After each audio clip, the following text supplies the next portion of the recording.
Ողջույն ժողովուրդ ջան, հարգանքներս բոլորիդ։ Ես ուզեմ ես 1-2 օրվա թեմաները ու ամենատարբեր նարատիվները, որ առաջ են մղվում, դրանց մասին մի փոքր խոսել։ Շնորհակալություն եթերին միանալու համար, մի քանի վայրկյան սպասենք, որ մեր ընկերներն էլ սկզբից լսեն։ Կխնդրեմ եթերը տարածեք։ Շատ հանգիստ ժամանակ ունենք, շատ հանգիստ մի փոքր զրուցենք ու նաև ուշադրություն դարձնենք այն արդարացումներին, որոնք հնչում են ամենատարբեր ձևերով եւ ինչա դա այդպես եղել, որովհետեւ առաջին հայացքից պետք է որ միանգամից դատապարտվեն նրանք հենց յուրայինների կողմից միջայլոց, բայց արի ուտես որ ոչ։ Իսկ դա ունի իր պատճառները։ Բայց ուզում եմ գալ ամենասկզբից։ Տեսեք, ես բազմաթիվ եթերներ եմ արդեն արել, ես 5 տարվա մեջ 450 մոտավորապես միայն այս ֆորմատով եթեր եմ արել, էլ չխոսեմ Free News-ով ազատ շփում հաղորդումը, որ ավելի քան 3 տարի է, մոտ 4 տարի է կա գոյություն ունի ու ամեն օր բացի շաբաթ կիրակից միշտ եղել եմ եթերում, այսինքն ընդհանուր առմամբ եթե գումարենք անենք մոտ 1500 եթեր կստացվի, մեծ մասը հեռուստատեսային ֆորմատով, իսկ ավելի հանգիստ զրույցը այս ֆորմատով կամ երբեմն չափերից դուրս գալը այս ֆորմատով։ Ու այդ ընթացքում բազմաթիվ փաստեր, բազմաթիվ դրվագներ, բազմաթիվ իրավիճակներ մեկնաբանել ենք, զրուցել ենք, հիմնավորել ենք, փաստարկել ենք։ Դրանց մի մասին գնահատականը տվել է ժամանակը եւ այսինքն ասել ենք որ այսպես, բայց հաստատվել է ժամանակի ընթացքում հանրության համար։ Այսինքն փաստարկված են դրանք արդեն վաղուց։ Ու չի եղել դեպք որ սխալվենք, չնայած սխալը նույնպես մարդու համար է, մի քանի թեթև բաներ եղել են, որոնք նկատելուն պես ներողություն ասել են, բայց դրանից ընդհանուր այն ամեն ինչ ներկայացված է եղել չի փոխվել։ Ի տարբերություն այն քաղաքական ուժերի, իրենց քաղաքական հռչակած ուժերի, ովքեր որ 5 տարիա շարունակում են ստել եւ գեթ 1 փաստարկ չեն բերել։ 1500 եթեր հազարավոր փաստարկներ, գեթ 1 փաստարկ չեն բերել։ Բայց ես ուզում եմ միացած նաև ամփոփելով գանք այսօրվան, որպեսզի ըմբռնելի լինի։ Ես մի ժամանակ շատ էի պատմում, որ ամենատարբեր գերտերություններ ունեն բոլոր, աշխարհի բոլոր ազգերի, մոտ 5000 ազգություն ապրում աշխարհի բոլոր ազգերի ազգային բնութագիրը ամենայն մանրամասներով ու դետալներով, անալիզներով, չգիտեմ, ամեն ինչով եւ հարկ եղած դեպքում, երբ որ պետքա որևէ ռազմավարություն մշակեն, նրանք արխիվից հանում են, դրանք ուսումնասիրում են, հասկանում են որքանով իրենց ռազմավարությունը կաշխատի այսինչ կամ այնինչ բնավորությունը ունեցող ազգի կամ ժողովրդի կամ քաղաքացիների շրջանակներում։ Ռուսաստանը բնականաբար նույնպես ունի, եթե չեմ սխալվում, հենց Սանկտ Պետերբուրգում է իրենց այդ արխիվը, եւ 90-ականներին, երբ պետք է սկսվեր պատերազմը, շատ լավ ուսումնասիրած էր, դե բնականաբար պատերազմը սկսելուց տարիներ առաջ արդեն մշակված էր եւ արդեն 85 թվականից Լևոն Տեր-Պետրոսյանին պատրաստում էին ներդնել հայկական իրականության մեջ, արդեն ուսումնասիրությունները հայտնի են ու երբ մի առիթով ես հարցրեցի, եթե պիտի որոշակի ջարդեր հրահրվեին, որպեսզի Ադրբեջան եւ հայ ժողովուրդ, որովհետեւ խոսքը արցախցիների մասին էր եւ Արցախի մասին,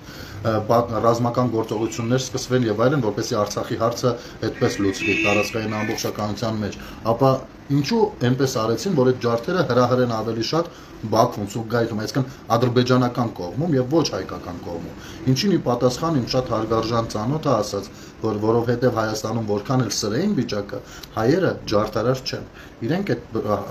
ռազմավարությունը հասկացել էին, որ դժվար է լինելու։ Այսինքն իրենց համար տարբերություն չկար կողմերից որ կողմում, բայց այդ ամեն ինչ ուսումնասիրելով եկել են այդ եզրահանգումը, որ Ադրբեջանից ավելի լավ է սկսվի, որովհետեւ այնտեղ հնարավոր է։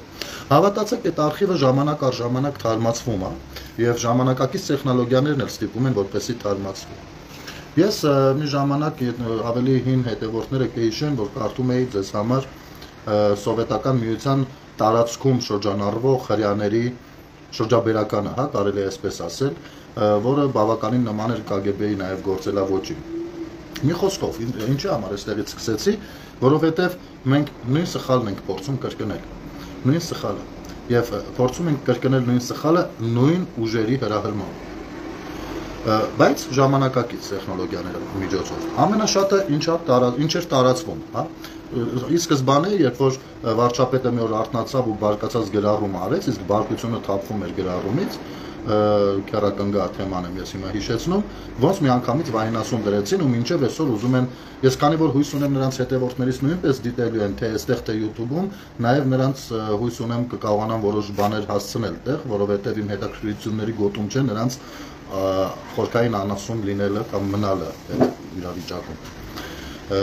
Ես սա չեմ ուզում շատ շեշտել, բայց կներեք ձեր առաջնորդներն են ձեզ այդպես անվանում, օրինակ մեր առաջնորդները մեզ այդպես չեն անվանում։ Անկամ շատ դեպքերում հաշվի են նստում մեր կարծիքի հետ։ Տեսեք, միանգամից պետությունը հարձակվել է եկեղեցու վրա, հետո պետությունը հարձակվել է որոշ անձերի վրա։ Ես ուզում եմ այն պսևդո մեկնաբաններն էլ կան, շատ են խոսում դրանից, այսպեսի մի հարց տալ էլի ձեզ։ Նայեք, 5 տարի առանձին վերցրած անձինք մտել են մարդու տուն ու դուրս չեն գալիս ամենալկտի խոսույթով, ամենալկտի պահվածքով, ամենավերջին բառերով ընտանիքի յուրաքանչյուր անդամի հասցեին, չխնայելով նաև երեխաներին։ Ու երբ որ ասում ես, արա երեխաների մասով գոնե չի կարելի, ասում են, բա լավ էր, որ 5000 երեխայի գլուխ կերան։ Դուք սրանց մեկնաբան նայեք ինչ են ուղեղները լցրել։ Իհարկե դրանով դնելով այդ մեծագույն աշխատանքը տղերքի կյանքի գնով, որը 44 օրյա պատերազմի ընթացքում դրսևորեցին, դե ապուշությունը ունի այդ աստիճանը նույնպես ինչ անես։ Եվ շատ այսօր մի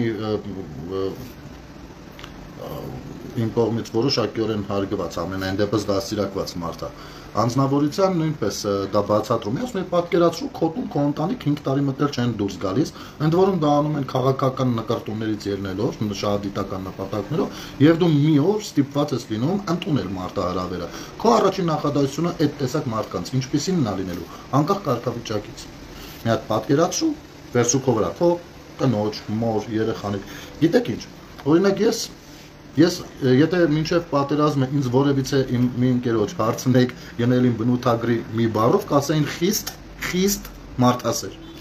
Անկեղծ եմ ասում, տենց ես հիմա որ նայում եմ ինչ եմ դարձել, ես շատ դեպքեր ինձնից նույնպես հիասթափվում եմ։ Բայց ես խիստ մարդասեր եմ եղել, ցանկացած իրավիճակում մարդկանց ներել եմ, ցանկացած։ Մենակ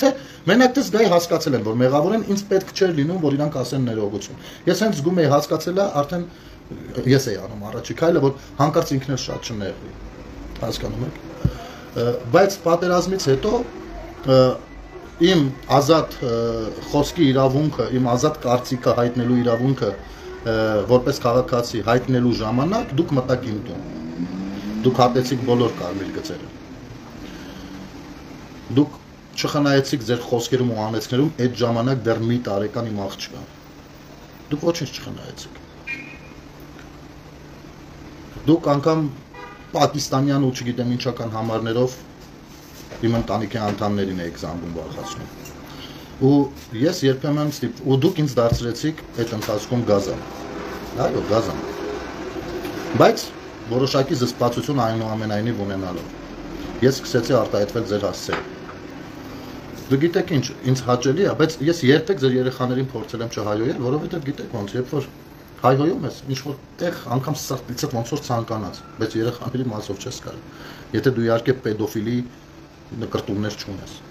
Երբեմն անձնական նամակներով հակադարձելու համար, այո, դա էլ ա եղել, բայց կներեք դուք եք ասել դրան։ Ու այսինքն այս ամեն ինչը ես իմ տաշվի վրա շատ լավ զգացել եմ ու շատ լավ գիտեմ թե Նիկոլը Խիդա գրեց։ Իհարկե հեշտ ասել այդ բառը թող չլիներ, ուրիշ բառներ դե կներեք էլի։ Բայց պետքա սկսեին պաշտպանել իբր եկեղեցին։ Եվ որպեսի պաշտպանեն եկեղեցին, մի անգամից արժևում դրվեց կատարում են Թուրքի հրահանգը։ Ես ես մեր օգտակար ապուշներին լավ, նրանք որ կասեն այդպես, դա հասկանալի է, արդեն նրանց մոտ էլ կապ չունի, ինչ դու ուզում ես արա, իրանք ասում են Թուրքի հրահանգն է։ Անկամ ասում ես ենթակառուցվածքներ են կառուցվել սահմանամերձ գոտիներ, ասում են այդ իսարկում են որ դա դուրք են։ Այս կարգի հիվանդներ կան։ Հարցը դա չի։ Բայց ես ուզում եմ որ պարտս եմ համարում մանրամասնել, որպեսզի ֆիքսած մնա։ Հասկանում եք, որ ես փորձել եմ ձեզ օգնել, անգամ այս իրավիճակում։ Տեսեք, ձեզանից շատերը նեղվել են, նախ ասում են, բա գնաց Թուրքիա, ոտաբոբիկ մտավ Մեջիդ, մսկիթ, եսիմինչ,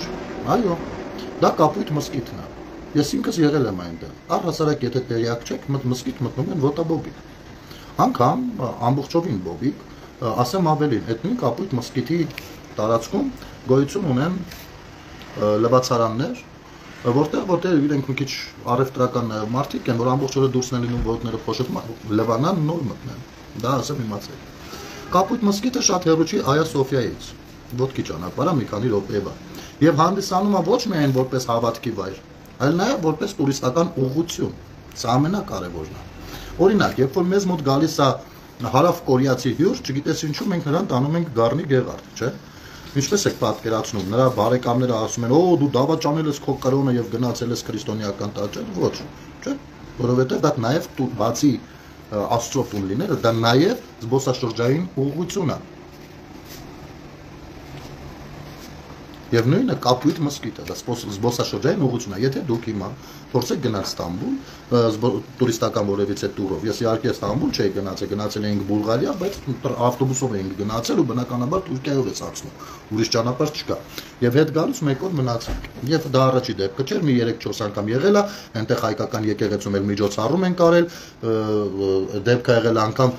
Վասորի նեղուցում մեր դոհոլահարները Արցախ են նվագել, մի խոսքով ամեն ինչ էլ եղել է։ Սա որպեսզի դուք հասկանաք, եւ երկրորդ, իսկ ձեզ չի բարկացնում են հանգամանքը, որ երկրի ղեկավարը գնում է մեր բոլոր ժամանակների թշնամու երկիր, որտեղ որ չգիտես ինչու այդ մեր բոլոր ժամանակների թշնամու երկրում կա եւ նորմալ ապրում է հայկական համայնքը եւ անգամ եկեղեցին կամ եկեղեցիները, ընդ որում նրանց ամենաակտիվ տարածքում Կապույտ մզկիթից էլի հեռու չի, էլի ոտքի ճամփայա։ Եվ թեմի առաջնորդը Վիձիցիլի Ամերիկայի Միացյալ Նահանգներում է։ Այստեղ որպես պետություն չեք կարծում, որ խայտարակ եք լինում։ Սա աննորմալ, գժաբարո, խելառլամա գործունեություն չի։ Ահա թե ինչ է լինում, երբ որ մի հատ կառույց կլինի դա եկեղեցի, դա կլինի ինչ ուզում է լինի։ Խառնվում է պետական արտաքին ռազմավարական գործունեությանը։ Այն ամեն ինչին, ինչի պատասխանատուն ինքը չի լինելու։ Հասկանում եք թե ոչ։ Հետո մի ֆոտո տարածեցին, օ, տեսեք, Նիկոլի թուրք բանը, թիկնապահը, ինքնատիրից իջնում է մի թիկնապահը թուրք, ոնցիկը պահած ուղեկցում է։ Տեսեք, նա թուրք թիկնապահ, այլ որ ասում էինք թուրքա չեկա, սա հիվանդություն է։ Սա հիվանդություն է։ Հավատացեք, եթե դուք չեք կարողանում կառավարել ձեր թշնամությունը, դուք աշխարհի ամենախոցելի ապուշներն եք, ամենախոցելի, ձեզնից ինչ ուզեն կարող են ստանալ, որովհետև դուք չեք կարողանում կառավարել ձեր թշնամությունը։ Դա ամենավտանգավոր բանն է։ Ուրեմն ասեմ, հատկապես նման հանդիպումներում, որտեղ որ պատասխանատվությունը չափազանց մեծ է անվտանգային հարցով, անպայման, երբ որ դուք պիտի արդեն դուրս գաս ինքնաթիռից, իր անվտանգային աշխատողները պիտի ուղեկցեն քեզ ու պիտի հոգ տանեն, որ հանկարծ քեզ այդ բանը դուք պատկերացնում եք ինչ միջազգային սկանդալ կլիներ, եթե Նիկոլ Փաշինյանին ինչ որ բան պատահեր Թուրքիայում։ Դուք կարող եք պատկերացնել։ Ասենք մի քիչ զոր տակ փորձեք պատկերացնել։ Կամ հակառակը, եթե ինչ-որ մի օր Էրդողանը գա Հայաստան, դուք կարող եք պատկերացնել ինչ կարող է լինել, ինչ կործանարար բան կարող է լինել մեր պետության համար, եթե նրան մի բան պատահի։ Ինչ այդ ժամանակ էլ դուրս է գալու, ասեք, տեսեք Թուրքին ոնց է պաշտպանում, ասենք, իսկ այս մակարդակի պիտի լինեք, բա ասում եք աշխարհի ամենախելացի ազգներ։ Շարունակենք։ Ընդ որում այս ամեն ինչից խոսում են հիմնականում գիտեք ովքեր որ ասում էին գնաց Շվեյցարիա, ուրացավ ցեղասպանությունը եւ այլն։ Հիմա ես ձեզ ասեմ, թե դուք ինչքան թքած ունեք ցեղասպանության վրա։ Ու չնայած ես բացատրել եմ, որ դա ուրանալը չի, դուք չգիտեք ուրանալը որն է, առհասարակ մեր օրենքներով անգամ քրեական պատասխանատվությանն է մարդը ենթարկվում, այլ վերանայելը եւ հայկական մեր իրական տեսանկյունից մեկնաբանելը։ Հիմա եթե դուք այդքան տենց իրար խառնվել եք, իսկապես ինքներդ, ոչ թե Սաթիկ Նյուզի ազդեցության տակ, ես ձեզ մի բան հուշեմ։ Զախարովան 3 թե առաջին օրը Զախարովան, ում անունը շատ է սիրում տալ Ռոբերտ Քոչարյանը, Վազգեն Գալստանյանը, բոլորը, այդ դաշտում բոլորը։ Զախարովան ուղիղ տեքստով ասաց, որ հայոց ցեղասպանություն չի եղել։ Դե հիմա դուրս եք գալիս, գնում եք Ռուսաստանի դեսպանատունը հանում եք օթերով, հետո գնում եք 102-րդ ռազմաբազայի զենքները մտցնում եք այդ ռուս զինվորների կամակը ու լարում եք Հայաստանից, որպեսզի հավատանք ձեր նվիրյալ հայրենասիրությանը։ Իմիջայլոց մեր փոխարտգործնախարարը շատ լավ պատասխանել է նրան, բայց այստեղ ուրիշ հարց կա։ Ինչու է Զախարովան դա ասել։ Չէ՞ որ Ռուսաստանը ընդունել է հայոց ցեղասպանությունը։ Ինչու է դա ասել։ Որովհետև տեսնում ա, որ մենք փորձում ենք ցեղասպանությանը նայել ոչ թե այնպես, ինչպես իրենք են մեզ պատմել 100 տարի, 100 չէ, 70 տարի։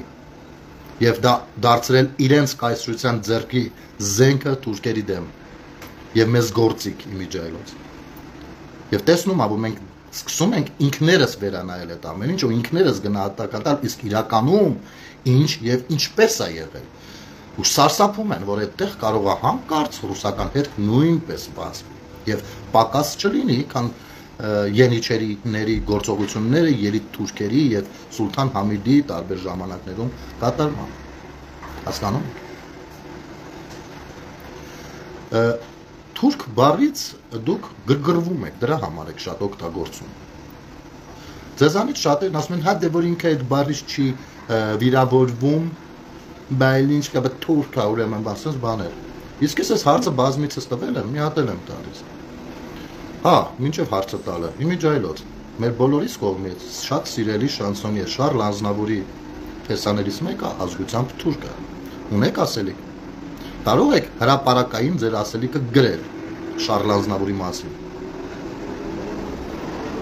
Թե երկակի ստանդարտների կիրառում գոյություն ունի։ Սա մեկ, երկրորդ, հիմա հարցս։ Օրինակ, ես ինքս նույնպես մտածել եմ։ Իհարկե տհաճ է, երբ որ մարդուն ասում են թուրք, եւ դու վստահ ես, որ վիրավորելու համար են ասում, ու ես այդ ժամանակ միանգամից հերմեր խառնում եմ իրար, որովհետեւ դա մի փոքր այլ վիրավորանք է։ Բայց այնուամենայնիվ, եկեք մի հատ հասկանանք, եթե շատ ենք ուզում։ Տեսեք, ես ինձ այս հարցն եմ տալիս։ Փորձեք դուք էլ ձեզ այդ հարցը տալ։ Ասում եմ լավ, մի րոպե։ Եթե վիրավորելու համար ենք իրար ասում թուրք կամ հայ, նրանք էլ դե հայ կարան ասեն եւ այլն։ Հիմա եկեք մտածենք։ Ու ես ինձ հարց եմ տալիս ու մտածում եմ։ Իսկ ես կուզեի լինել թուրք, բայց այն թուրքը, ով շատ լավ իմանալով, որ իր պետության մեջ իրեն ամբողջ կյանքում կզրկեն իր կարիերայից, կձերբակալեն, կնետեն բանտ ու շատ վատ կվարվեն բանտում, ու միևնույնն է, հրապարակային կոչերով, օգտվելով իր ավտորիտետից, հեղինակությունից,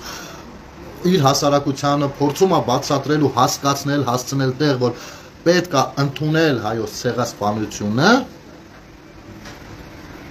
թե կուզեի լինեի հայ, բայց ասենք ցանկացած թալանչի գեներալներից մեկը։ Գիտեք, այս հարցի պատասխանը, ես այս հարցը ինձ համար մոտ տարի ու կես առաջ եմ տվել, մինչև այսօր չեմ, ոչ թե չեմ գտնում պատասխանը, այլ վախենում եմ պատասխանել, ամաչում եմ պատասխանել։ Այնպես որ այդ 17-րդ դարի, 15-րդ դարի ցեղական ինչ-որ մակարդակի խոսույթը փորձեք թարգել։ Դուք դրանով ուժեղացնում եք մեր թշնամիներին։ Հիմա ասեմ, թե ինչպես։ Այ օրինակ վերջերս շատ եք սիրում տարածել ու տեղադրում եք այդ նկարները, թե իբր տեսեք, Խաշազադեն ասում է հայ առաքելական եկեղեցին սպառնալիք է տարածաշրջանի համար եւ դրա համար է ուրեմն Նիկոլը ձերբակալում, ուրեմն ադրբեջանցիների ցանկությունն է իրագործում։ Սա ամենաապուշ արտահայտությունն է, որը կարելի է լսել, բայց այնուամենայնիվ որպեսզի դուք անկարծ չմտածեք, թե ես ուղղակի ձեզ հակասում եմ, հիմա կամ պաշտպանում եմ որևիցե մեկին։ Ես ձեզ կասեմ ամբողջը, որպեսզի ըմբռնելի լինի։ Տեսեք։ Երբ Նիկոլ Փաշինյան այցելեց Պրիբալտիկայի երկրներից մեկը, չեմ հիշում Լատվիա, թե Լիտվա, հայտնի դեպքը, երբ որ բանը arczepiskopos-ը, թե եպիսկոպոսը, թե մի առաջնորդը մոտեցավ պարոն Փաշինյանին, ջերմորեն զրուցեցին եւ ասաց, որ նա աջակցում է խաղաղության ծրագրին եւ աղոթում է դրա համար, որ դա իրականություն դառնա։ Մեր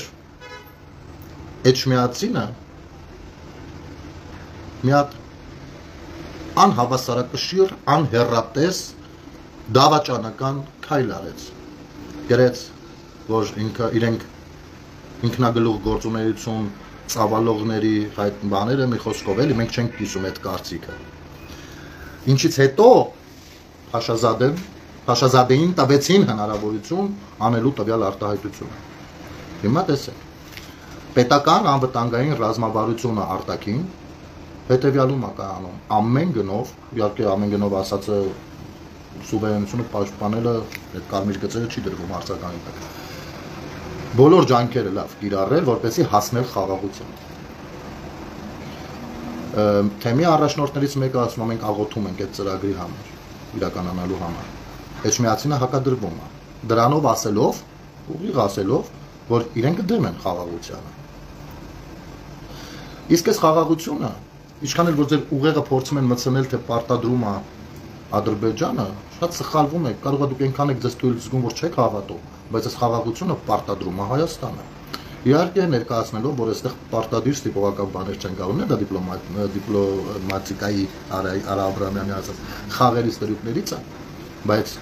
բոլորս ենք հասկանում, որ Ալիևին խաղաղություն պետք չի եղել այս ընթացքում ու մի քանի անգամ փորձել ասել էլ իրավիճակը։ Ու մեր Էջմիածնի ասած այդ ապուշտությունը պաշտոնական ծամուն դարձավ նրանց համար, ովքեր ամեն բան փորձում են գտնել, որ չստորագրեն խաղաղության պայմանագիր, բայց մեղքը կարողանան միջազգային հանրության առաջ բարձել հայերի վրա։ Եվ այսա այդ հնարավորությունը Էջմիածինը ստեղծեց մոլլաների համար։ Այնպես որ գնացեք նստեք մտածեք, իսկ Նիկոլ Փաշինյանի մոտեցումը ամբողջովին այլ տեսանկյունից էր։ Իհարկե գուցե նաև ազգային անվտանգության տեսանկյունից, որի մասին նույնպես արտահայտվել է, բայց կներեք, ով է պետության պատասխանատուն։ Կտրիչ Ներսիսյանը, Վազգեն Գալստանյանը, թե ով։ Ով է պատասխանատվություն կրում։ Օրինակ 20 թվականի նոյեմբերի 9-ին երբ դուրս եկաք փողոց, ջարդելու ամեն բան, ինչու չհարձակվեցիք օրինակ Կտրիչ Ներսիսյանի վրա, որովհետև չէի գտնում, որ ինքը պատասխանատու է, չէ՞։ Հենց դա եմ ասում։ Եվ այո, ազգային անվտանգությունը պիտի աշխատի։ Չնայած, ես դες մի բան ասեմ, Էջմիածնում ազգային անվտանգության ծառայությունը, ներքին գործերի նախարարությունը շատ ավելի քրիստոնեաբար իրենց դրսևորեցին։ Աբսուրդը դա էր, ես ուղիղ եթերեր նայում էի ու մենակ եթեր իմ ուղեղում։ Շատ ավելի իրենց քրիստոնեաբար դրսևորեցին, քան քրիստոնեություն ըստ գործունեության քարոզողները։ Եվ իրավիճակը սրեցին հենց իրենք։ Պատկերացնում եք։ Հիմա մի փոքր անդրադառնանք նաև մեր հյուսիսային հեռավոր ռազմավարական երբեմնի գործընկերոջը։ Հա, մեկը շատ եք ասում Արցախը տվեց եւ այլն։ Ես պիտի ձեզ հիշեցնեմ, որ ձեր շատ սիրելի ղեկավարներից ոչ մեկը մինչև հիմա համաձայնություն չի տվել ուղիղ եթերում իմ եւ քեզ նմանների համար նստել դեմ առ դեմ ներկայացնել Արցախի մասին ով ինչա բանակցել։ Մինչև այսօր չեն գնում։ Դա ինձ խիստ կասկածի տեղի կա տալիս։ Եվ միայն Նիկոլ Փաշինյանն է պատրաստ դրան, իր պատրաստակամությունը հայտնել է։ Երկրորդ, հեսա կասեմ Արեգ ջան, Արեգը հարցում է գնել ինչ կարծիք ես թազա ԱԱՑ պետ նշանակելու մասին, հեսա կասեմ։ Երկրորդ, 44 օրյա պատերազմի նման ելքից հետո Արցախի ժողովրդի անվտանգության եւ իրավունքների պաշտպանության երաշխավորը դարձավ Ռուսաստանը, մտցնելով իր զորքերը, խաղաղապահ զորքերը։ Եթե չգիտեք ինչ է նշանակում խաղաղապահ զորքեր, խնդրում ենք, դժվար չի, Google-ով տարատեսակ պորնո սայթեր դիտելու փոխարեն, խփեք խաղաղապահ զորքեր, նրանց նշանակությունը եւ այլն, ձեզ ամենայն մանրամասնությամբ կբերեն։ Պատասխանատվությունը արդեն իրենք են ստանձնել։ Եվ իրենց պատասխանատվության գոտում իրենք պարզապես վաճառեցին։ Ինձ մենակ մի հարց է հիմա հետաքրքրում։ Այն մեծ Պուտինի պլակատը որ կար, փաթաթած կրծքի տակ դրած բերել եք հետները Հայաստան, թե թողել եք այնտեղ, դա ինձ շատ հետաքրքիր է։ Շատ հետաքրքիր է։ Իսկ ինչու եւ ինչպես եղավ 44 օրյա պատերազմը, դրա մասին շատ ենք խոսել։ Եթե ձեր մեջ հետաքրքրություն առաջանա որևիցե մեկիդ հետ, ես դարձյալ պատրաստ եմ ուղիղ եթերով զրուցել այդ թեմաներով։ Չնայած ես գրագիտությունից մի փոքր թույլ եմ, ոչինչ։ Իմ կարծիքով դուք հեշտությամբ ինձ կծալեք, կդնեք մի կողմ։ Հիմա նրանք ովքեր որ, հա, իմիջայլոց Ռուսաստանը եւ Ադրբեջանը ունեին ուղիղ պայմանավորվածություն, Արցախը քեզ, Հայաստանը ինձ։ Ես քեզ օգնում եմ Արցախի հարցում, դու բնականաբար պարտված Հայաստանին ավելի հեշտ կլինի հարվածներ հասցնելը, ես նրան չեմ աջակցելու, մինչև ինքը դրսից մի բան փորձի թամել, դու մի բան անում ես, ճանապարհներ կիսովի։ Եվ ի տարբերություն են 3 մոլագարների, Նիկոլը կարողացավ կանգնել դրա դեմ։ Ինձ ասեք, ես ում պիտի սատարեմ։ Իմիջայլոց գոռում էին, հեսա Միջանցք, Ղարաբաղը տալիս է, Ղարաբաղը տալիս է, Ղարաբաղը տվեցին ռուսն ու 540-ը։ Գոռում էին, հեսա Միջանցկա տալիս, ուր է տված Միջանցկը։ Հեսա բանը, անկլավները, ապացուցեցի ձեզ, որ անկլավները Սերժներ տվողը, են էլ Նիկոլը ոնց որ հետ է կամում, հետաստանում, ընդ որում պարտված Հայաստանում։ Եվ Ռուսաստանին սկսում է դուրս չգալ դա, որովհետև Պուտինը չի Փաշինյանը չի խաղում նրանց առաջարկած խաղը, որովհետև Փաշինյանը կարճած է մնացել հայկական անկախություն մտքից, դա իրենց դուրս չի գալիս։ Դու գիտեք ինչ, Սամվել Կարապետյանին ուղարկել են, որպեսզի նա գար վարչապետ դառնա, ոչ, ուղարկել են, որ նա գար իր ձևերով հարցերը լուծի, հետո ով կլինի վարչապետ, ով չէ, դա արդեն հարցի 8-րդ կողմն է, մեկը դրանք համաճիկներ են արդեն լինելու, ու իրենց գործը չեն անելու, իրենց ինչ ասվի են անելու, վերջ։ Հասկանում եք, հիմնականում։ Եվ այս ողջ ընթացքում ռուսական ակտիվությունը տեսակ։ Այսինքն հիմա դուք պաշտպանում եք այն թեզը, որ Հայաստանի անկախ պետություն պիտի չլինի, պետք է ագենտուրան մնա իր տեղում, եւ մենք քանի որ ատում ենք Նիկոլ Փաշինյանին, ձեր դեմքով եմ խոսում, ապա անգամ Հայաստանը չլինելու գնով նա պիտի հեռանա։ Հասկանում եք, ձեր թեզը սա է դառնում, ոնց ուզում եք պատտվեք։ Որովհետև դուք ոչ մի կերպ չեք կարող նախապացուցել, որ Աչապահյանը սրբազան է, չեք կարող ապացուցել ու հիմնավորել, որ Գալստանյանը սրբազան է, եւ ցեմ բոլիետ չեք կարող ապացուցել ու հիմնավորել, որ կաթողիկոսը կաթողիկոս է։ Դա անհնար։ Եվ խոսքը միայն այս 3-ին չի վերաբերվում, մի քանիսն էլ կան։ Հիմա ԱԱԾ նոր տնօրենին ես չգիտեմ, բայց շատ ուրախ եմ, որ Աբազյանին վերջապես հանեց։ Ես մի քիչ կոպիտ բառ կօգտագործեի, բայց այս պարագայում հանել բառը օգտագործա։ Աբազյանը նշանակվել էր պատերազմի ավարտից 2-3 օր առաջ։ Ես գիտեմ, թե նոյեմբերի 3 հանրայնացնելու բան չի առայժմ գոնե, բայց թե նոյեմբերի 9-ին, 10-ին, 11-ին, որքանով է նա իր աշխատավայրում եղել, դա մի քիչ այլ հարց է ու պատմություն։ Եվ ովքեր են ստիպված եղել կամ ով է ստիպված եղել աշխատանքներ առաջ տանել, դա էլ հիմիկ բախոսել բան չի։ Թող մնա տարիներ կանցնեն, ես անպայման դա կհիշեմ ու կպատմեմ։ Բայց ես շատ ուրախ եմ, որ Աբազյանին հանեց, Աբազին հանեց։ Երջանիկ եմ պարզապես ու ասեմ նաև ինչու, հա։ Մի հատ մեծ ծավալով գործ կա, որը կապ ունի ինչպես Աբազի, այնպես էլ մի քանի նախարարների հետ, ոնց արդեն հանել է, ու ըստ երևույթի մենակ Աբազն է մնացել տակ։ Այդ գործը մի քիչ մասնավոր գործ է։ Դա էլ առայժմ չպատմեմ, որովհետև պետք է անկերոջս թույլտվությունը լինի, որպեսզի պատմեմ։ Իսկ նա խնդրել է առայժմ թող մնա, մի հատ թղթի է սպասում, այդ թուղթն էլ եթե չեղավ, վերջ, հանգիստ կպատմեմ ամբողջը։ Ու դուք միանգամից մազերները պարզապես բիզբիզ կկանգնի։ Դուք, չգիտեմ, երբեմն ինձ երբ որ տեսնում եք ներվայնացած ու ուրիշ թեմայից խոսալուց, թեկուզ sense օրվա առօրյա թեմաներից, ապա իմացեք, որ միայն այդ թեման չի, որ ազդում է այն վրա։ Զուգահեռ 1000 բան կա։ Դուք չեք պատկերացնում այդ ամեն ինչը իմանալով ինչա քո հետ կատարվում պարզապես։ Բայց տեսնենք այդ թղթի պատասխանն ինչա գալիս, եթե լավ նորություն գա, դարձյալ կպատմեմ, բայց արդեն դրական դրամատուրգությամբ, եթե ոչ, շատ տխուր կլինի։ Ուրեմն, բայց ավելի շատ Աբազի գործունեությունը եկեք նայենք։ Ուրեմն, ամենօրյա ռեժիմով ես իմ բազմաթիվ եթերներում այդ շրջանում էլ, մինչև այս վերջերս էլ ասել եմ,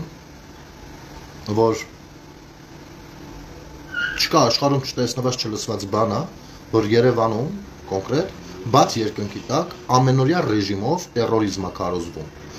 Ու ասում էի, սրա տակից հետո ոնց եք դուրս գալու, եթե հիմիկվանից առաջը չեք առնում, հետո չեք կարողանալու դուրս գաք տակից։ Դա ոչ միայն դաշնակներն ու մնացածներն էին իրանց թեժ գարուն, թեժ ամառ, թեժ շաշուն, թեժ ձմեռներով, այլ բևերը նաև իր գործողություններով, այն որ զավթել էին օպերայի հրապարակը, տարուկեսեր ամենօրյա ռեժիմով ընդեղ նստած էր կոնկրետ տերորիզմ էին քարոզում։ Եվ եթե մարդը շատ բան չհասկանար, այնտեղ մի քանի անգամ հաճախ էր, նա պատրաստի տերորիստ էր։ Կհիշեք իրանցի այդ ժամանակահատվածում, երբ սրանք սկսում էին իրանց ջիհադիստական սրբազան շարժում կոչվող այդ բանը, այդ ընթացքում էլ մի հատ տասկացերի խմբի հավաքեցին բան այս ենք մենք ու այդ ժամանակ որ նռնակով մտել էին քաղմաս բան ես ասում եմ ես չեմ մեղադրում այդտեղ եմ դեմքին նայում ես տենուս մեզ որ բան չի հասկանում ուղեղը լվացել է այդ մարդու ուղեղը լվացել է դուք ամեն օրով տերորիզմա քարոզվում մեր երկրում իսկ ԱԱՑ-ն աշխարհի ամենամեծ էշի ամենամեծ ականջում կանած է ամենօրյա ռեժիմով ու անընդհատ ասում է գալու է մի օր անդառնալիության կետը հատելու եք հետո ձեռներիդ մեջ ձվածեղ անեք տակ ժողովրդին ուտելու են ասեն աղտեղը չէր բազմաթիվ անգամներ եմ ասել սա մասնավոր զրույցներ ասենք նու տարբեր բաներ ա եղել ռեակցիաներ ու վերջը հասավ դրան կաթիլ հատիկ ոչ մեկին մի օրում չեն համոզում ոչ էլ 5 օրում ոչ էլ մի ամսում գիտեք ժողովուրդ ջան եկեք սենց մի բան հասկանանք տերորիզմը դա պարզապես հանցագործություն չի երբ որ մարդը սպանում ինքը մարդասպանը միևնույնն է որպես հանցագործ ինքը կարա ուրիշ է մտածի հնարավոր է ընդունի իր մեղքը հնարավոր է տենց էլ չընդունի ու ասի ճիշտ եմ արել էլի կրկնվել էլի նույն ձև էի վարվելու ամենատարբեր բայց դա իր խնդիրն է դառնում ու այն մարդու ում միջև եղել է այդ հարցը տերորիստի պարագայում տերորիստը երբեք չի հանձնվում այ իմի որ տարել են չէ դուք գիտեք ինչ հիմա նստած այնտեղ զղջում են որ իրանք տենց բան են ձեռնարկել ոչ իրենք հավատում են տեսեք տերորիզմի մեջ ոչ միայն հանցագործությունն է այլ դրա հոգևոր ու մտավոր շեղումը կա որը գրեթե անհնար է հետ դնել տեղ նրանք ամեն օրով կարծում են որ իրանք ավելի հերոս հիմա էլ էս բանի միջով են անցնում ոչինչ կարող անգամ իրանք ուղեղը մտնի որ նժդենել է ժամանակին նստել ինչ ասես կարան մտածել դուք գիտեք ինչ հիմա Նայիրի Հունանյանը զղջում է իր արածի առնա բացարձակ եթե զղջա կդառնա մարդասպան բայց քանի որ ինքը տերորիստ է ինքը չի զղջալու ընդհակառակ ինքը սպասում է ամեն օր իր ամենափայլուն օրվան երբ որ իրեն ճիշտ կգնահատեն շակերտների մեջ ասած կերոսացնեն ու իրեն ազատ կթողնեն մի հատ էլ արձակ կկանգնեցնեն հասկանում եք տերորիզմը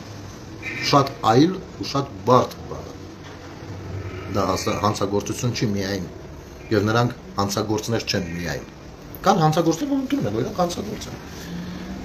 իսկ տերորիստի պարագայում կրկնում եմ մտքի եւ հոգու եւ մտքի զեղում կա օրինակ յենիչերիներին այն որ ասում ենք ցեղասպանություն բան այդ ցեղասպանությունը այդպես թուրքերը ցեղասպաներ են մի քիչ էդի բարդ խոսույթ է եկեք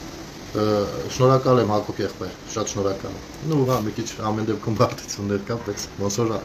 արդեն լավանում եմ հույս ունեմ երկու շաբթի աշխատանքի կլինեմ արդեն տեսնենք ոնց կստացվի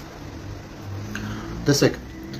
հիմնականում յենիչերիների խմբերն էին ջարդարարները գիտեք ովքեր են յենիչերիները նրանք ազգություն չունեն կամ կարելի ասել բոլոր ազգերից հնարավոր է նաև հայեր ովքեր չգիտեն որ իրենք հայ են դրանք անտեր երեխաներն են կամ դիտավորյալ անտեր թողնված կամ գողացված ում փոքր ժամանակվանից փակ ռեժիմով են մեծացնում հատուկ ռոպագանդայով փակ կառույցներում ամեն օր ատելության այդ դոզան տալով պատրաստվածությունը նրանց եւ այլն ու ընդամենը մի հրահանգով նրանք առանց աչքերը թարթելու կարող են մարդ սպանել որովհետեւ երեխա ժամանակվանից նրանց սովորեցնում են ինչ-որ բան սպանել միշտ սկզբից առնետ կարող է լինի հետո շուն լինի հետո կով լինի հետո չգիտեմ գել լինի սենց արյուն այդպես հետո արդեն ավելի կատարելագործվում են սկզբում 1-2 փոքր ճակատամարտերի մեջ էին մտցնում հանում վերջ պատրաստ են ու նրանց մեջ նաև հայ իրենք չգիտեն իրենց կենսագրությունը հասկանում եք նրանց ուղեղը լվացած է եւ նրանց երբ որ հրահանգում են ասում են այս ցանց խմբին պիտի մորտեք զապրստը դա իրենց աշխատանքն է այդ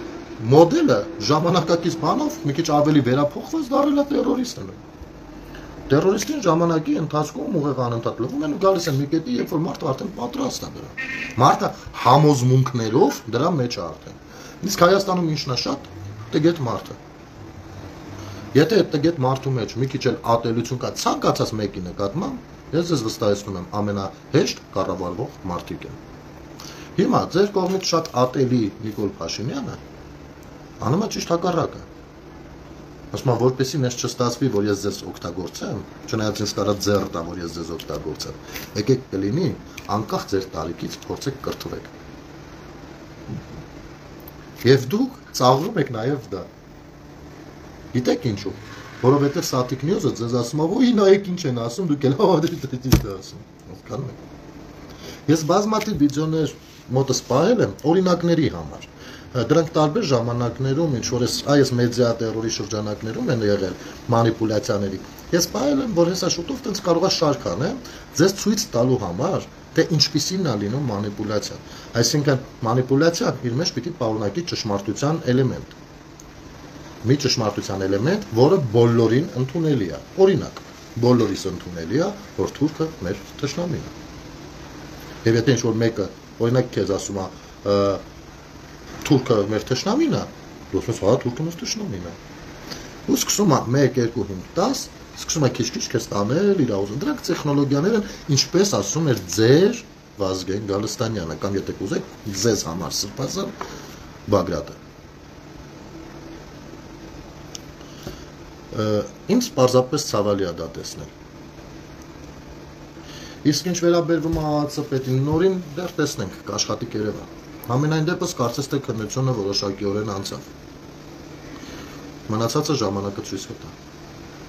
Չգիտեմ, շատ խոսելիք կա, իսկապես շատ խոսելիք կա։ Բայց մեկ-մեկ մտածում ես իսկ ում համար որ խոսում ես իրականում, նրան դա հետաքրքիր է պատասխանը թե չէ։ Թե նա ուղղակի հեգնելու համար այդ հարցը նետում դաշտ։ Հա, մի հետաքրքիր բան էլ ասեմ։ Ինչ որ Ջամշուդ Նովիև թե ինչպես մեկը կա, ինչ որ թուրք։ Մեկ էլ դա էին տարածում անգամ մի հրապարակման մեկնաբանության տակ մի չգիտեմ անցյալ տարվանից սեղանին մնացած խուրմա փորձում էր աչքս մտցնել։ Իբր այ շատ լավ է որ երբ Երևանը ձերբակալում է Վազգեն Գալստանյանը, էլի դարձյա, դե գիտեք, հենց նեղում են, նայում են թուրքերն ինչ են ասել, ազիկները ավելի ճիշտ։ Որովհետև նա դեռ 90-ականներին ես զարմանում եմ թե Ալիևը ինչու ամեն ինչ չարի որ նրան ձերբակալի, որովհետև նա 90-ականներին մասնակցել է ադրբեջանցիների ցեղասպանությանը։ Ու դա են տարածում, գիտեք ինչի համար, այս ապուշների ուղեղը նայեք։ Բայց տեսեք, փաստորեն մեր Վազգեն Գալստանյանը հերոսը, ադրբեջանցիք են ուզում նրան ձերբակալել, այ հիմա դուք իրաց ցանկությունն եք կարում, իսկ ինքը հերոս է, ադրբեջանցիներին է ցեղասպանում։ Տուֆտեք, դուք հասկանում եք, որ ձեր նման տուֆտեկի միջոցով թուրքը հիմա մեզ դարձնում է ցեղասպան։ Դուք այս տարական բանը, այս մեկին գումարած մեկը Եթե չեք հասկանում, կներեք ամենայն անկեղծությամբ, դուք ինձ ավելի թշնամի եք դառնում, քան թուրքը։ Որովհետև նա ինձ համար բացահայտ թշնամի է, իսկ դուք թաքնված, դուք այլանդակի մեկն եք։ Իսկ գիտեք խոսքը ինչի մասին է։ Այսպես ասած Խոջալուի դեպքերի մասին, ում ոնց սպանել են ադրբեջանցիները, իրենց ադրբեջանցիները սպանել են ադրբեջանցի ժողովրդին, ում համար որ հայերը բացել էին հումանիտար միջանցք, իսկ առհասարակ նման դեպքերը բազմաթիվ են, որ հայերը միշտ բացել են հումանիտար միջանցք 90-ականների պատերազմներում, այդ ժամանակ նրանք այնտեղից կրակում են։ Ինչի մասին, չեմ հիշում, որ մի նախագահ իրանց այդ ժամանակների, թե հենց Ալիևն է անգամ ասել, որ դա թե իր հակառակորդը չեմ հիշում, որ դա Ադրբեջանն է կազմակերպել։ Սրանք, որպեսզի հետ չմնան ցեղասպանված ժողովուրդների մրցավազքից վերջին տասնամյակներում ես ուշադիր հետևել եմ դեռ 2000-ականներից սկսած, եթե ինչ որ այո, Մութալիբովը, Սևակ ջան, Հակոբ ջան, շնորհակալություն ուշելու։ Մարտին ջան, շնորհակալություն։ Ինձ ավելի, քանի որ էությունն է, գաղափարական մասն է հետաքրքիր, ես անկեղծ անուններ հիշելուց շատ վատ եմ, անգամ ինձ շրջապատող մարդկանց։ Իմ հարազատների, ես մի պատմություն կպատմեմ, կպատկերացնեք։ Բայց պատմությունները շատ լավ եմ հիշում։ Ուրեմն սրանք 2000-ականներից համենայն դեպս այն ինչը որ ես եմ բան արել, սկսել հասկանալ Եվրոպայում դեռ։ Արդեն սկսել էին աշխատել այդ ամեն ինչի կեղծիքի շուրջ, անգամ քրդական նկարներ էին գտել քրդերի Թուրքիայի, այդպես որ սպանված մարդիկ են ու նկարել են ներկայացնում են որպես այդ մարդկանց նկարներ ապացույցների անի հետո դա բայց բարձրվեց որ խափում են էլի բայց ամեն դեպքում նրանք ասես սկզբունքայինորեն աշխատում են այդ թեզի վրա որ հայերը մեզ կոտորել են իսկ դա շատ վատ բան է եթե այդպես է հիմա ուզում եմ հասկանալ ապուշներ ձեր ատելությունը թուրքերի հանդեպ քանի որ նույնպես չեք կարողանում կառավարել դուք դառնում եք Թուրքիի ձեռքի խաղալիքը գործիքը չէ խաղալիքը տզբեղ ասած նստած քաշում է հասկանում եք չնայած որտեղից հասկանաք ես ձեր համար թշնամի եմ վատն եմ ու իմ ասածը ձեր համար հաշիվ չի հա ալկաշ եմ ալկաշ որն է լակում եմ ամեն օր ձեր համար հաշիվ չի հիմա վերադառնանք մի կարևոր ինձ համար թեմայի ես գուցե մի քիչ խիստ անձնական մի բան պատմեմ որպեսզի հասկանալի լինի ձեզ շատ խիստ անձնական բան եմ պատմելու կապված նրա հետ որ այս վերջի եթերի ժամանակ ասեցի ես չգիտեմ գուցե ես վատ հավատացյալ եմ ես նորմալ հավատացյալ դուրս չգա բայց սենց մարդիկ վերցրել դա դարձրել են բերանի ծամոն դե դարձրել եք ամենայն դեպս ես անկեղծ եմ իմ խոսքում ձեզ նման չեմ ասում չէ ես խիստ հավատացյալ եմ բայց Աստվածաշունչը մի անգամ կարդացած չլինեմ ես ի տարբերություն ձեզ գոնե կարդացել եմ եւ ի տարբերություն ձեզ ես ճանաչում եմ իմ Աստծուն դա էլ ասեմ եւ նրա հետ զրուցում եմ շատ ժամանակ ու ես հիմա ձեզ կասեմ ինչպես ես գուցե շատ տերմինոլոգիաներ չհիշեմ ես գուցե մարգարեների անունները կամ առաքյալների գործունեությունը տեղերով խառնեմ, բայց այս ամբողջ պատմությունները շատ լավ եմ հիշում։ Ու ոչ միայն պատմությունները, ես փորձում եմ դրանց տալ իմ պատկերացումները։ Ինչու էր այս ինչ բանը այսպես եւ ոչ թե այնպես։ Օրինակ, ինչու Նոյը ագրավին բաց թողեց, ագրավը չեկավ, հետո աղավը ինչ չգիտեր, որ հետ չի գա ագրավը, վայրի թրջունը, կամ ասենք Աստված չէր կարող հուշել նրան։ Ու դրա մեջ ես տեսնում եմ իմ բացատրությունները, կամ ինչու 40 օր պիտի լողար տապանը, եւ ինչու ենք մենք թե երեխայի ծնվելուց 40 պահում, թե մեկնումեկի մահանալուց Աստված բոլորից տնից հեռու, բա ինչ լինում է իր ժամանակին տոնում։ Սրանց ունեմ ես իմ մեկնաբան, ես խորանում եմ դրա մեջ, ոչ միայն sense անգիր եմ ունեմ իմ պատկերացումները, բայց ես չգիտեմ, հետաքրքիր եթե կլինի, կասեմ, եթե չէ, թող մնա ոչինչ։ Ու որպեսզի հասկանաք իմ հավատքի չափը ու Աստծո հետ ես որքանով եմ անկեղծորեն կապված ու շփվում, ես պատմեմ ձեզ խիստ անձնական մի բան։ Մենք ամուսնացած էինք, իմ ծնողները երկրում չէին, մենակ էինք ապրում, ես ու կինս։ 6-րդ տարին երեխա չէինք ունենում։ Դե այնպես չի որ սկզբի շրջանում այնքան էլ հակված չէինք շտապելուն, բայց հետո արդեն ինչ որ չէր ստացվում, բայց ոչ մի բժշկի չենք գնացել։ Մի անգամ յախու որ դնում են այդ ցանկացած կին գիտի, այն էլ էլ չօգնեց։ Մի օր մեր եկեղեցին նոր էր դեռ բացվել։ Դեռ տացա գնացի եկեղեցի։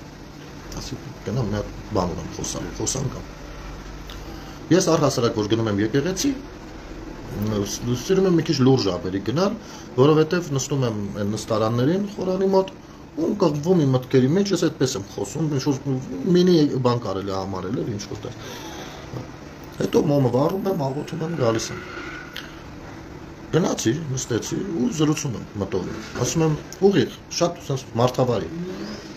Ասում եմ դե բարև բալուս։ Ասում եմ Աստված ջան, տես։ Եթե կարծում ես որ ինձ չի հասնում երեխա պրոբլեմ չկա մենակ ինձ իմաց դուր մենք մի բան կձեռնարկենք գոնե կորտեգրենք կամ բան եթե ես վատ մարդ եմ չի ասում ճիշտ ես որոշել որ չտաս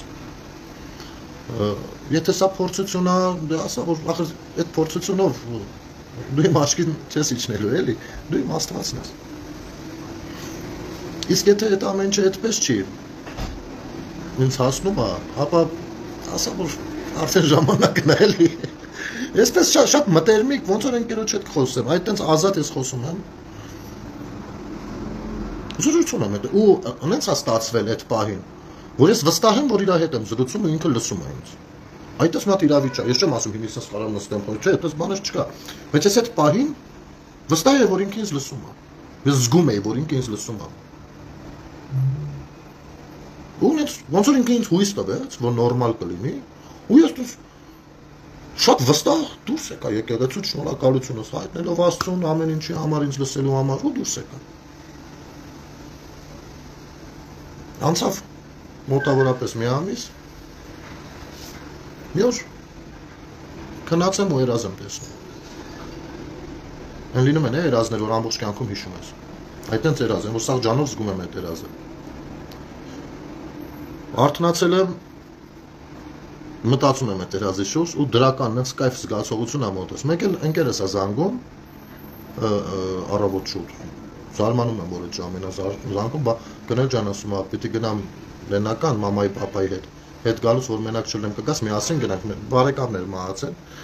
միասին գնանք, էլի կանք, ասի գնանք, դե ինչ անենք։ Մեկը նկարահանում չունեի, բան չունեի, այդպես գնացինք։ Հաջորդ օրը հետ ենք գալիս, ես ու ընկերս։ Դե նենց էր ստացվել մեր ընկերական շրջապատի մեջ, որ ամենաշուտը մենք էինք ամուսնացել, բայց սա արդեն երեխա կամ երեխեք ունեի, մենք հələ չունեինք։ Հետ գալուց ես ընկերս բանով էլ ընկերաբար, ոնց են ասում, հա դա ասում են ինչ դառակ է, ախր, եթե խնդիր կա, ախր ասեք, էլի մտնենք 1000 բժիշկ կա, բան կա, ինչ դառաբան։ Արասի մանչ, մի բան ասեմ, մենակ մեր մեջ։ Բա ասա։ Ասի, աչքիս հղի ենք, աչքիս երեխա ենք սպասում։ Ավտոն հիմի կանգնացրել է, դուրս է թռել ավտոյից, փաթաթվում է ինձ, չգիտեմ, պարային շարժումներ անում, բան, մի հատ քենտանալու բան։ Մի խոսքով, նստանք մի, բա երբ է ինչ է, ոնց է էլ պապի, ասում եմ, չգիտեմ, երազ եմ տեսել։ Ус լրջացա։ Դու ապուշ ես, երազի վրա դες վստահ ինձ ես բան ես, ասում հա։ Ու երազի վրա չեմ ասում, մի ամիս առաջ եկեղեցում զրուցել եմ Աստծու հետ։ Ու երազով ինձ ասելա, որ հարց չկա։ Լավ, էլի գնել, աղբորպես ցնդար, դու լրիվ, ինչ եղար, այսպես, այսպես խոսալով գալիս ենք, ասի դե կտենաս։ Ու ես այնքան վստահ եմ, որ տենց է։ Եկել ենք, ինձ իջացրել է Հայատը, ինքը գնացել է, ես բարձրանում եմ վերև, կինս դուռը բացում է, թե բա սյուրպրիզ։ Ես էլ դες ագիշեր չէի հոգնել ճիշտ ասա, շատ հոգնած եմ։ Ասի գիտեմ, ցավը տանեմ։ Ոնց գիտեմ, որտեղից գիտես, ասի դու զանգի են մանչին, ինքս աղ կասի ես ոնց գիտեմ, որտեղից գիտեմ, բայց հիմա տնեմ, ելնեմ, նոր մնացած։ Մի խոսքով։ Ու գնաց, տենց, գնաց, մեկ էլ տղիս ծնվելու օրը, հենց ծնվելու օրը, էլի երազ եմ տենում, ու նենց երազ վեր եմ թռել, ջրի մեջ կորած, ու կնոց եմ ձեմ տալիս, անհան, այդ վերջի օրերն էր, բայց մի 2 շաբաթ դեռ կար, վեր թռավ ու չեր նկատել ինքն էլ, որ ժամանակն է, շատ արագ հասանք, հիվանդանոց, ունդեղ էլ շատ հետաքրքիր բան եղավ, տղաս որ ծնվել է, վերակենդանացման պրոցես է անցել, այսինքն եթե ես վեր չէի թռնում, մի քիչ այլ բաներ էր ստացվում, երազով էր։ Ես առաջ չեմ մտածել երբեք, որ հանրային ձևով կպատմեմ, ես քանի որ Աստծուց է խոսացում, ես իմ խիստ անձնական կյանքի օրինակն եմ բերում, որ հասկանալի լինի։ Ուրեմն այնտեղ մի քանի ժամ է վերևում է, այնտեղ ավելորդ է երևի ասել, ընկերություն, բան, սա հավաքվել են, բայց ես այն որ շամպայն բան եմ բացում, միտքում չեմ կարողանում ոչ մի բանից առնեմ, այն որ չեմ վաբշե, ինչ-որ sense գերել արված պահա մոտս, ու մի քանի ժամը այնտեղ ենք, մի քանի ժամ, ես արդեն sense բան վիճակ է, էլի, մեկ էլ կանգնացենք, արասի ծնվեց տղես, ու վազեցի դեպի ներս, սաղ իմացան, թե բժիշկը երևի իջել է, կանչում են ինձ, բայց տենց բան չի եղել, ես կանացի ծնվում, վազելով մտանոց նայում եմ բժիշկը չկա, մորքուրս էր դե հետս, ասում եմ, մոք չի իջել բժիշկը, հա չէ, ինչ, ասում եմ, ծնվել է տղես, քիչ են իջնում, սենց ու արդեն լարվում եմ, ու մի կես ժամից իջան, պարզվում է, այդ պահին ծնվել է, բայց վերակենդանացման պրոցես է անցել, դրա համար մի փոքր ուշ են իջել ներքև։ Ու ասեցին, որ ամեն ինչ նորմալ է, քաշը տեղը, բոյը տեղը, մի խոսքով ամեն ինչ շատ լավ է։ Ես մի անգամից նախարարեցի կինս ոնց է։ Հələ ես բան էի անում, զարմացած նայեց էլի, որ առաջ անգամ ես բան եք տենում, որ մարդու երեխուց առաջի հարցը երեխուց են չէ, տալի ես կնոջից եմ հարցնում։ Որ ասեցին, սա լավ է, ես ասի մի րոպե, հələ արդեն կարամ բարձրանամ նայեմ, բայց ասի մեկը թելը չերն է, դուրս եմ եկել, Շեն Դավիթ բժշկական կենտրոնում է ծնվել, ես մի կողքը, տենց կիսամութ տալդա տեղ կար, մտել եմ մտեղ ու չգիտեմ, ես չեմ հիշում ինձ կյանքիս մեջ, որ տենց լիաթոք լացած լինեմ, Լացելով շնորհակալություն եմ հայտնել Աստծուն։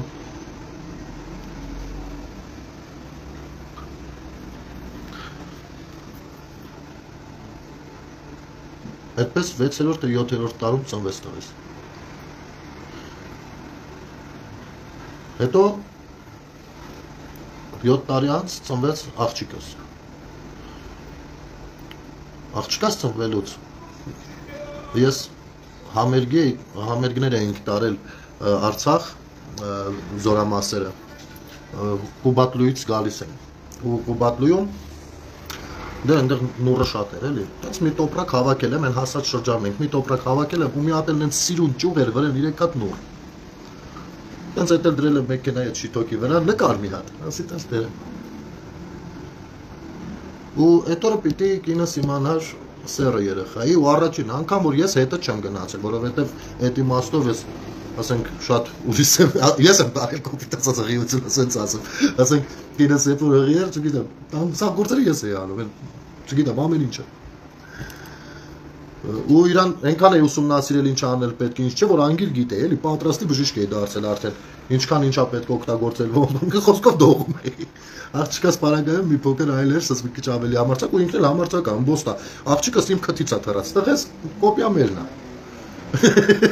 կոպիա կինս ասենք բնույթով բան հանգիստ եւ այլն աղջիկս որ կոպիա ես որ մի բան անում է տատին ասում է թե 5 րոպեից էլ ինչ անել ասում մի հատ սարից մեծացրել եմ ես գիտեմ մի խոսքով կինս զանգեց ուզում է սերը ասի գիտեմ անջան աղջիկա որտեղից գիտես ասի բայց այսքան նուր հոիզուր չեմ հավաքել որովհետև ես որոշել էի որ աղջիկ ունենամ անունը պիտի նռանե դնեմ ես նռանե անունով աղջիկ պիտի ունենամ էլի ասի բայց այսքան նուր իզուր չեմ հավաքել տենց հիմա ոնց ասեք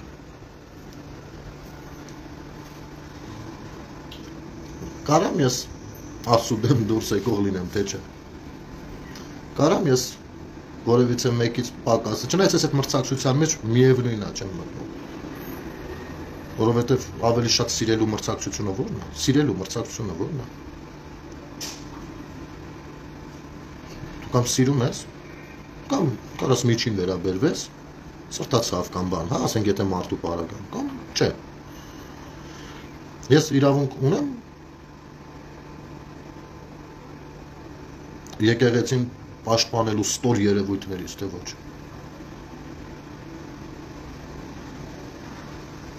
Ռիտա ջան ինչ է իհարկե որ չգիտեմ դու որ հարցնես հիմա պատասխան բանանում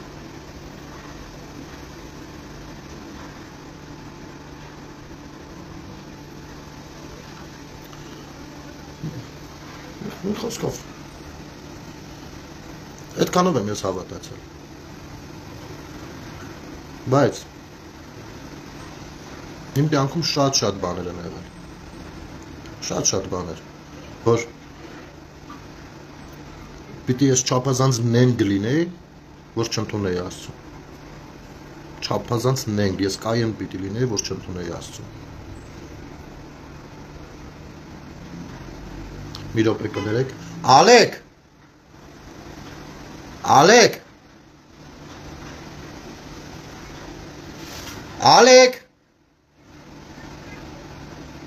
դռները փակել եմ չխանգարեն եթերին անենա մի հատ կներեք էլի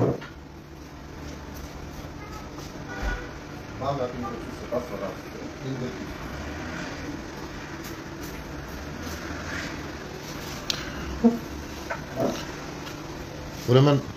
հեսա տեսնեմ եթե իմ գրքից մնացել է երկու հատ ստեղծագործություն եմ ուզում կարդամ ձեզ համար ոչինչ չէ որ մի քիչ երկար սենց գնա եթեր Ես կարծում եմ այդ ամեն մենակ էսի խիստ անձնականից բերեցի այս օրինակը հավատացեք շատ բաներ ա եղել ես երբ որ երկրորդ թե երրորդ անգամ էի զանգում տոն պատերազմից դաշտից իմ հայրն ու մայրը հավատացյալ են Ես կնոջս հետ խոսելուց ասիան մամային ասա թող շարունակի աղոթելը ոնց որ ստեղ ջանիս վրա զգում եմ որովհետև մի քանի նենց բան եղավ որ էլ ասելու չէ ու մի քանի ստահակներ իհարկե փորձում են այդ ամեն ինչը զրոյացնել ինչ որ ապուշ նկարներ տարածելով Սա ես տպագրել եմ 2009 թվին 500 վատ էր տիրաժը, 500 հատ էլ ճիշտն ասած Ամերիկայի Միացյալ Նահանգներում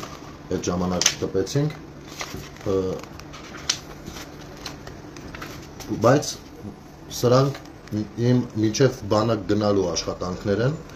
բանակից հետո շատ քիչ եմ գրել, իսկ դրանից հետո առհասարակ չեմ գրել, ինչ-որ սցենարներ, սյուժեներ, բաներ գրել եմ, բայց այն ինչ-որ դաժե մեկ-մեկ տեղադրում եմ կայքում, այս գրքից, դրանք բոլորը իմ մինչև 18-20 տարեկան գրածներն են, լավ քարոպայտի 22-23, ուրեմն սենց մեկ ստեղծագործություն ունեմ Աբել Կայանից մինչ այսօր, որը ես գրել եմ մինչև բանակ գնալս, 16-17 տարեկան, խնդրեմ գնահատեք, մանկական ձեռագիրը կնկատվի բնականաբար, բայց կարծում եմ, ես այս կարդում այս վերջերս հիշեցի սրա մասին, ու հասկացա, որ ես այդ ժամանակ արդեն ահագին բան հասկանում էի, ընդհանուր կյանքի փիլիսոփայությունից, ոչ միայն քրիստոնեությունից։ Աշխարհասկզբի մի նոսրամարդ ոլորտում, երբ մարտագոյության հսկա մատյանի ներածականը դեռ նոր պիտի կազմվեր, երբ դարերն անգամ պատրաստ չէին դեռ դեպի առաջ գլորվելով արշավելուն, երկու եղբայրներից մեկը նախանձեց, եղբոր դեպ Աստված եղած հավատքին ու արյունով նրա անմեղ աշխարհը ներկեց։ Առաջին գործված նամարդությունը ցուցադրելով գանգնիշ ճակճկված դեպի վեր սողաց։ Արնոտ շուրթերի տակից խնդալով պրկեց աշխարհն ու ծածկեց ամեն ինչ իր լորձոտ մարմնով։ Ու դար անցկացավ։ Դարեր հնացան։ Դարեր ծնվեցին ու դարեր մեռան։ Եվ հազարավոր դարեր այսպես կաղալով, ոմանք այրվելով, ոմանք փայլելով, դար դարերին հայհոյելով, դար հարգանքով տեղի տալով, դար դարերին հրմշտելով, դար դարերից խլմլելով, դար գիշերով, դար ցերեկով, դար դարերով դարանալով ու դարեդար թարմանալով օրվա բերած նոր արյունով։ Նամարդության հիմար խաղին ենթարկվելով աշխարհասկզբից մինչ աշխարհավերջ, դարավերջերից մինչ նոր դարասկիզբ, այս դարաշարքի սկզբից մինչ այսօր մարդու արյունը անտեղի թափված, ես վստահությամբ ասում եմ, այո, դեռ չի չորացած։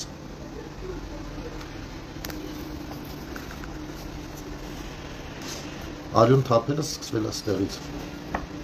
դա չի վերջանում, ու ամեն ինչ նախանձի մասին է։ Ես այստեղ ունեմ նաև, որ ասացի երկու ստեղծագործություն կարդամ, մեկն էլ նվիրված է տղիս, հեսա որդուս, որը նույնպես գրել եմ մինչև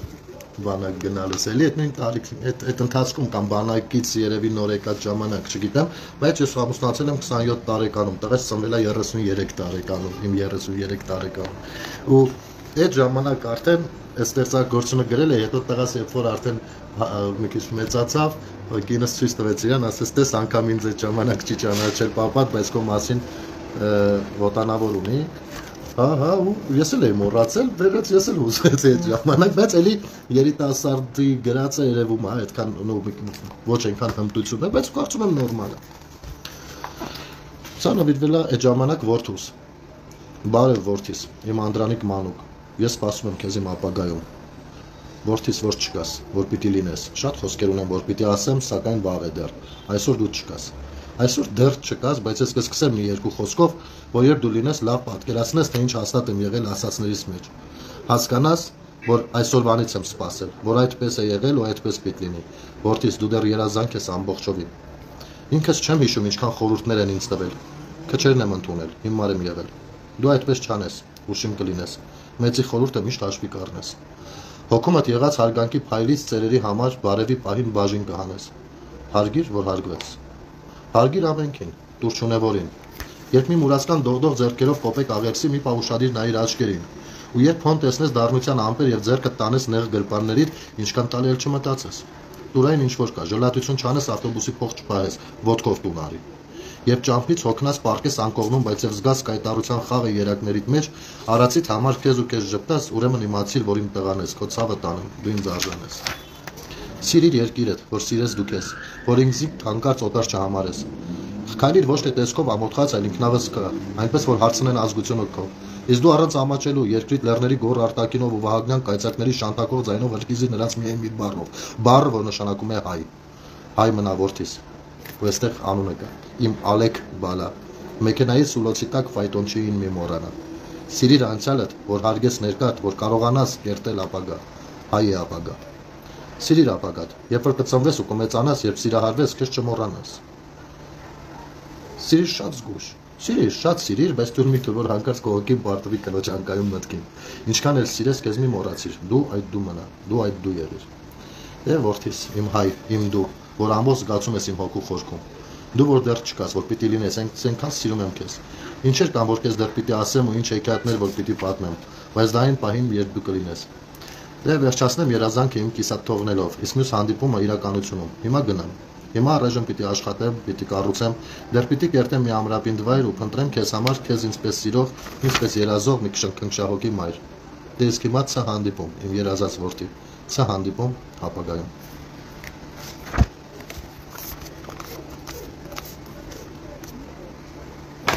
Կարծում եմ արդեն տեղը 14 տարեկան է։ Կարծում եմ ստացվում այն մոտ որպես ծնող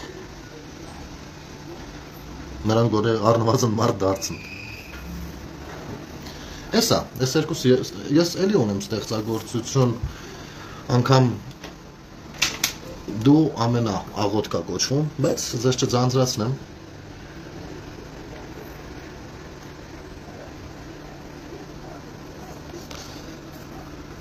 Այնուամենայնիվ շատ խորել ու մտածել եմ քրիստոնեական համակարգն ինչ է, ինչու հենց Հայաստանը պիտի առաջինը ընդուներ։ Տեսեք, այս ընթացքում ես գրառում էլ արեցի, որ այդ բանավեճերի մեջ բոլորին փորձում էին բացատրել, որ այլա այս ինչ եք անում, մենք 1700 տարվա եկեղեցի ենք, դուք մենք, յանի իրանք են 1700 տարեկան, դա մենքն է։ Դուք ասում ա, յանի նրանք вообще կապ չունեն դրա հետ։ Եկել եք, չեք հասկանում, ասես բաներ էի լսում։ Ապշել էի։ Ու գիտեք ամենավատը որն է, որ այդ մարդիկ քրիստոնեությունից գիտեն մենակ այն, որ մենք 1700-ամյա եկեղեցի ենք։ Անկեղծ եմ ասում, իրանք էլ գիտեք էդի գիտեն,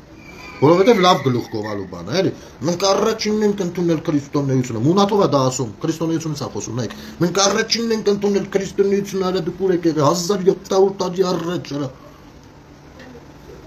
Մտածում ես, ասում, եթե դու առաջինն ես ընդունել քրիստոնեությունը ու մինչև հիմի չես հասկացել, արա բաբո դու հանկարծ երկրորդը ընդունած լինեիր, հիմա կապիտի պես ծառերի վրա պիտի լինեիր պաստորեն։ Հասկանում եք։ Ինքը չի հասկացել ինչ չա ընդունել, ինքը հասկացել է, որ ինչ որ բանում ինքը առաջինն է աշխարհում։ Գլուխ գովալիք են դարձրել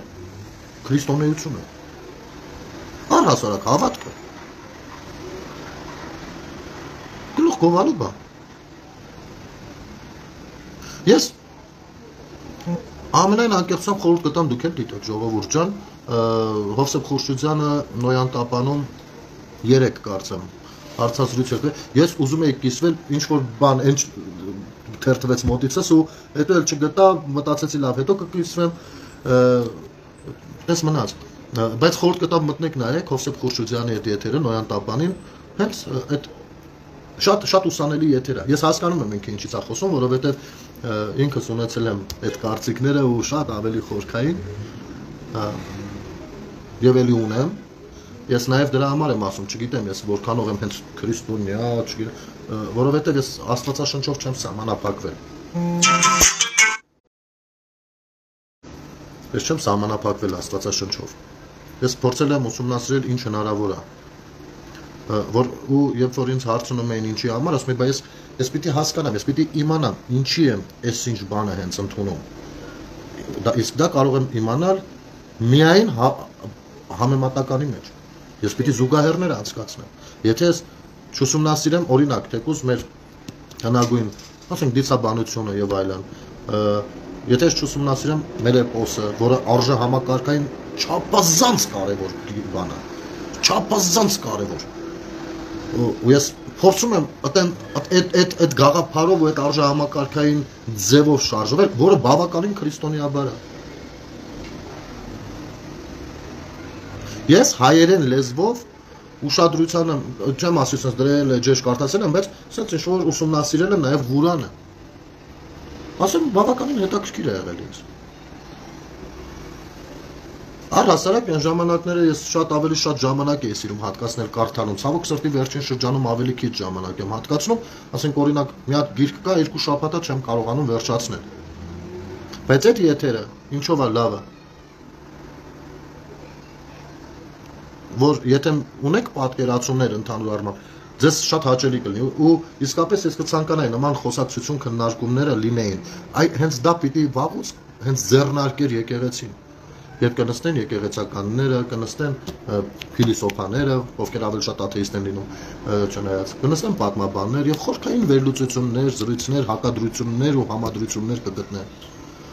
Ես նման եթերների կարիք ունեմ որպես քաղաքացի եւ դա դաստիարակություն է։ Եվ դա պետական դաստիարակությունն է հենց նման եթերների համար որոշակի բաներ տալ, լուգոտաներ կամ չգիտեմ։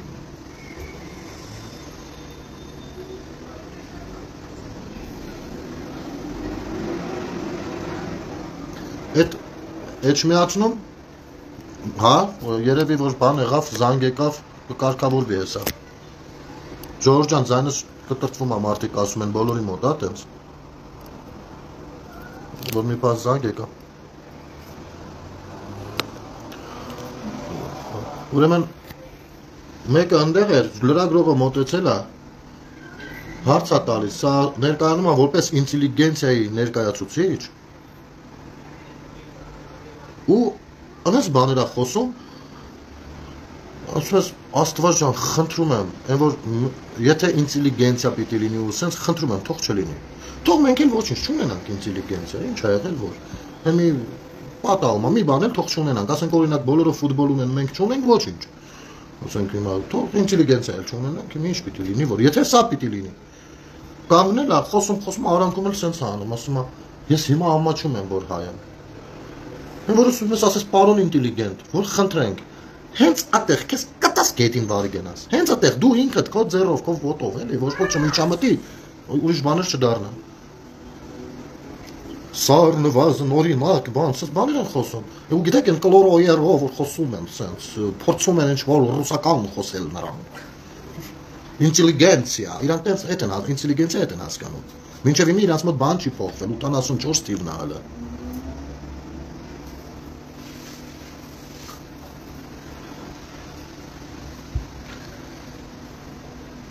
Եթե աչքներով տնկել է, ես էդի առանձին ուզում եմ գտնեմ,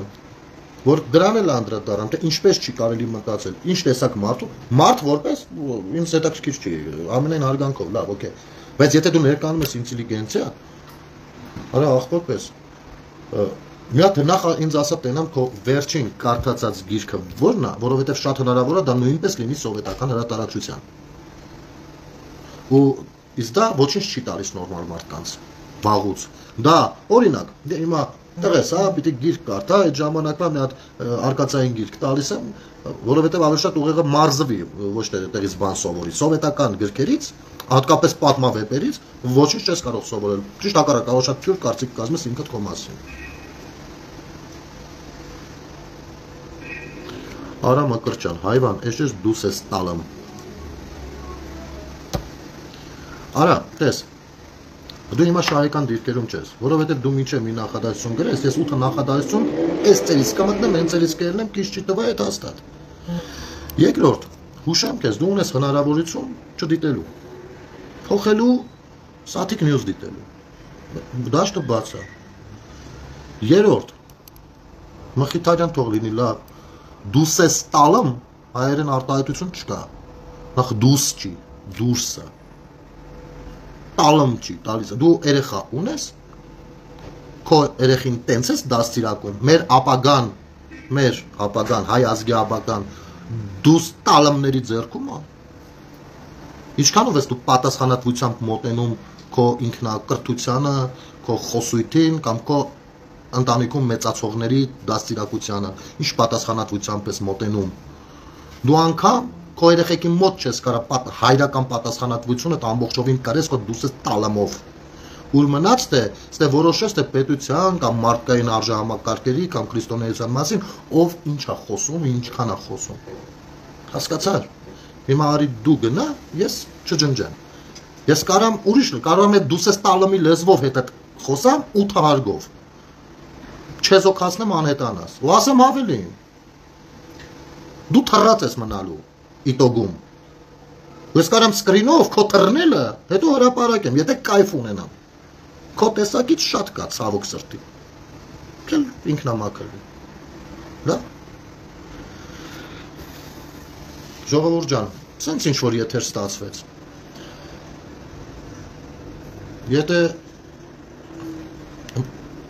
նայեք, հիմի բերանս չբացեմ, բա։ Հիմի քֆուր ես գրել։ Ընդ որում էլի սխալ, տառա սխալով։ Ընդ որում լատինատար, որը լրիվ ուրիշ ձև է կարդացվում։ Բայց այ չատլախ։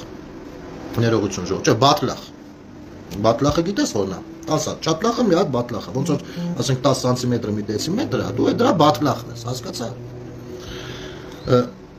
Ստեղ կանայք կան։ Հնարավոր է քո մաման էլ հիմա նստած նայում, որովհետև տարիքով մարդիկ մի քիչ ավելի հետաքրքիր մտածողություն ունեն, քան քո նման շեղվածները։ Հիմի դու ստեղ քեզ փնթի ես պահում։ Ոնց որ մտնեմ մի տեղ, որտեղ որ քո մաման է նստած, քո կինն է նստած, քո հարազատ բարեկամներն են նստած, ու ինձ պայմնեց, ոնց ես կուզեի։ Ու տենց խոսամ խուլիգանավարի փողոցային հայոյանքով։ Մամատ ծափավորություններով երիշ ճանապարհելու։ Մայրիկիդ, ընտանիքիդ անդամներին ջերմ բարևներ, ասա որ այս երկու օրը կերևամ, այսօր հարմար չի, այս պահին հարմար չի։ Հաջողություն։ Հիվանդ ենք, լավանանք, կերևանք։ Ներողություն ժողովուրդ ջան, դե գիտեք, շատ լավ ըստ Ռուստամյանի դա բանն է, ճակտվածն է, հայոյանք չի, կոպիտ խոսույթ է, բայց հայոյանք չի։ Խորհուրդ չեմ տա շատ օգտագործել, բայց ամեն դեպքում հայոյանք չի։ Շնորհակալություն ժողովուրդ ջան եթերը դիտելու համար, տարածելու համար, ինչ որ երկար սենց զրուցեցինք, ինչ որ հուզական բան ստացվեց, բայց հա պատահում է նաև այսպես, որ ուզում ես կիսվես, սրտինդ ասես, իսկ ավելի դետալային արդեն էլի կանդրադառնանք աշխատանքային լեզվով նույնպես։ Այս օրերի եղածը շատ վերլուծելու կարիք ունի, չափազանց շատ, ու չմտածեք, որ իրավիճակը հենա գնահատականը կտան, հենա իրավական համակարգը, չէ, սա խորքային շատ վերլուծելու կարիք ունի, եւ վերլուծելու կարիք ունի համ գործողության սցենարը, համ քաղաքացիների արձագանքն ու պահվածքը այդ ամեն ինչին։ Նենց որ քիչ-քիչ բան կանենք։ Վաղը երևի ցերեկը կփորձեմ եթեր անել, եթե չէ երկուշաբթի կհանդիպենք։ Լավ եղեք, շնորհակալություն, բարի գիշեր։ Ամեն ինչ այս սենսա լինելու, պես չմտածեք դուխով։